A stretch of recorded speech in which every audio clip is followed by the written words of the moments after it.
I don't know how much more of this morally bankrupt government I can personally take. And to cut to the chase, I want Rachel Reeves and Keir Starmer to be booted out of Downing Street for being complicit in overseeing the cover-ups and scandals that have already torn this government to pieces, in my opinion. Time and time again, they've been caught red-handed playing the British public for total fools. The Office for Budget Responsibility has called out the Chancellor, Rachel Reeves. Anyone who reads their statements, by the way, can come to the same conclusion. Reeves and Starmer appear to have essentially deceived you barefaced about the financial state of the country.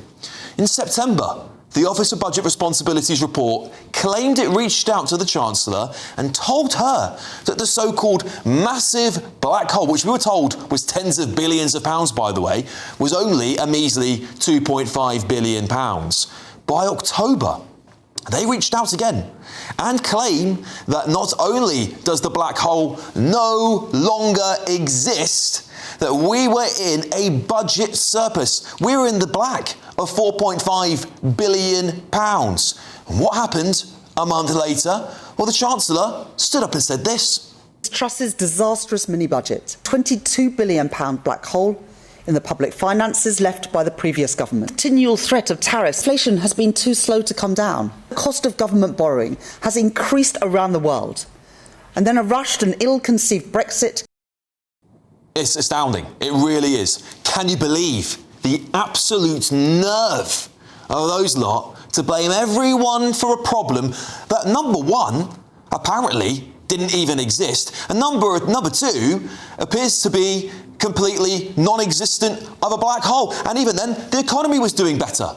This, of course, is just the tip of the iceberg with our Chancellor, who seems to be compulsively misleading and U-turning and being addicted to making things up to what I can only guess to either make herself look better or cover up her mistakes, and my view, possibly manufacture a narrative that is so completely polar to the truth in order for you all to swallow it at home. The most infuriating part of all of this is that Labour promised you change, swore they were bastions of morality, sat on that high horse, telling us all how bad the Tories were and how great they all were.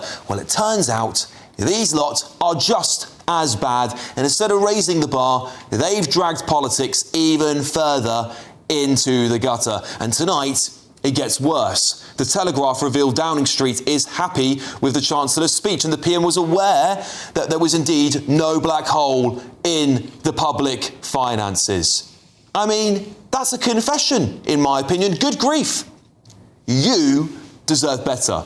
This country deserves better. And to echo the words of Oliver Cromwell, Chancellor, in the name of God, go.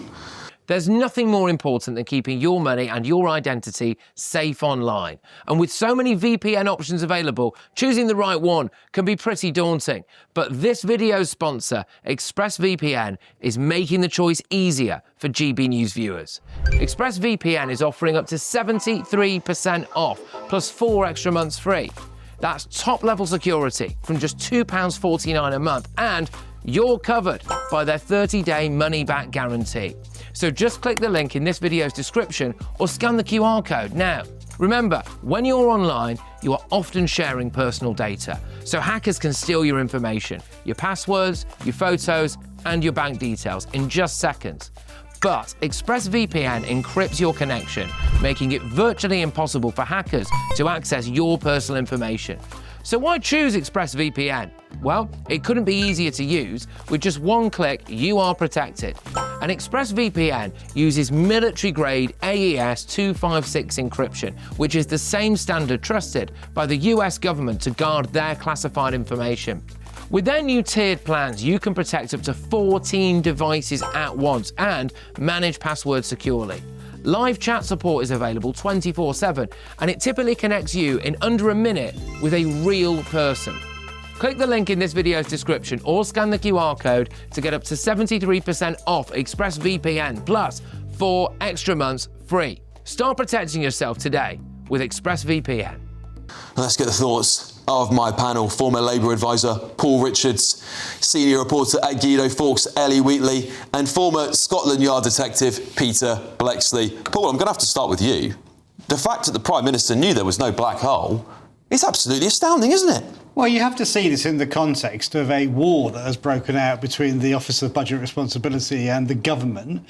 These are the unelected Quangocrats who got it horribly wrong by leaking the budget by somebody pressing a button at the wrong time, which could have, I mean, arguably is an illegal act, but certainly could have created market turmoil. And having done that, of course, they're now under the cosh. I personally think Richard Hughes should resign, but we'll see. But they've hit back by saying what they've said around the briefings they gave the ministers. But I mean, the OBR, I think, is under the spotlight now, because do we really want to put our, bet the entire farm on the predictions of economists when we know economists change their minds and disagree with one another? I find it astounding. I do, Peter, Paul, because at the end of the day, the Prime Minister's admitted that he knew there was no black hole. Downing Street have now said it. The OBR clearly, in my opinion, are right. They weren't wrong in prior to the election, were they, Ellie, when they said both parties were lying to us about the state of Britain's finances? I mean, there was no black hole. There was just a black lie, right? This budget was a backbencher budget. And usually politicians use the ABR to sort of lie about or cover themselves what they're spending and why they're raising various taxes, all the rest. Reeves went a step further. She actually lied and she briefed out against what the OBR actually told her, which is absolutely unforgivable. And I do not see how she can last this at all.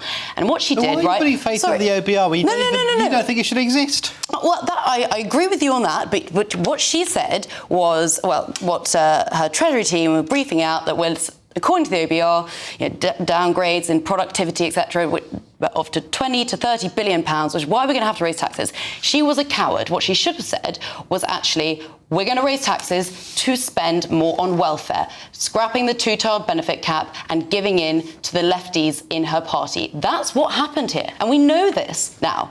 I mean, it's a total lie. It's unforgivable. And I don't think she'll last. Peter? Paul, please choose your words carefully. Don't bandy about the word war as if it in some kind of political context. It might be an argument, it might be a row. It is certainly not a war. People die in wars. This pathetic government, once again, has shown, and I agree with a lot with what Ellie said, that they are in hock to their backbenchers, that they are a typical socialist government that loves giving away other people's money. The lifting of the two-child benefit cap was ludicrous and will just be an open goal for the open-legged, feckless, reckless who lie on their backs and shell out children when they can't actually afford them. Can I just add? I'll just say, I'm just so... Go on, Paul, go on. There are 450,000 kids that this will take out of poverty. And, Peter, it's not their fault they're poor, but we do know that if we can get them out of poverty, they're less likely to be in poverty in the future and spend money on benefits. Can I just say for 1 second, sorry. Look, I think we're deflecting from the key point here is that the Chancellor stood up time and time again, leak after leak, by the way, out of the Treasury, which I believe, having worked with politicians quite a lot throughout my career, that it happens deliberately, by the way, to feed you a narrative, to get you prepared for something so they can test the waters.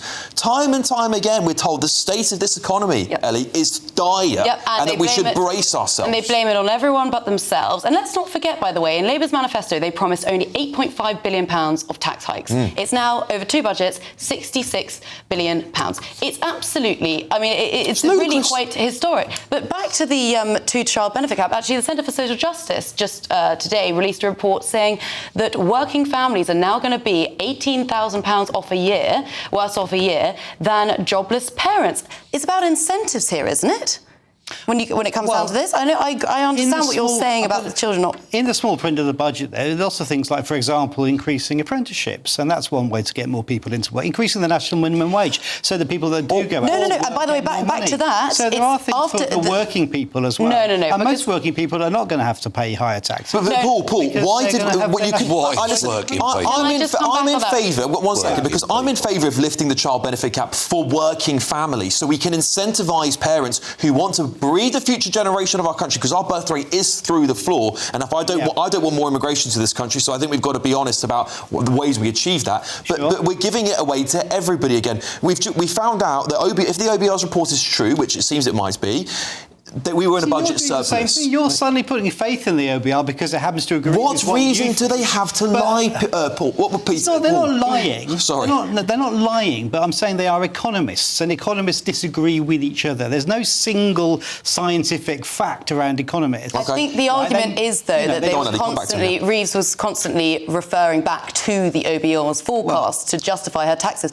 But back on the minimum wage thing, by the way, it's now going to cost employers £4,000 more to employ young people thanks to the successive minimum wage hikes. Unemployment rate for 16 to 25-year-olds is already 15%.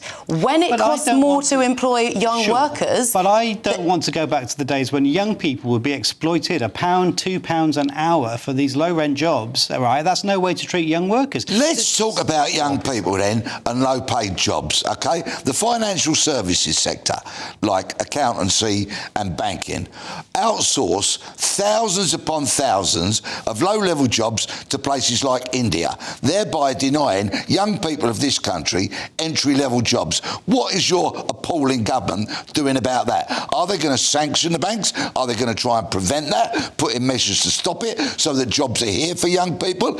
And another point, Downing Street picks and chooses what the OBR says when it suits its narrative and has been shamelessly exposed this week. It is often a narrative based on lies. Yeah, Paul, because listen, but before Labour got into government, the Prime Minister, Rachel Reeves, Angela Rayner, all the front bench came up and they said, these Tories are terrible, they lie to you, they are the worst evil.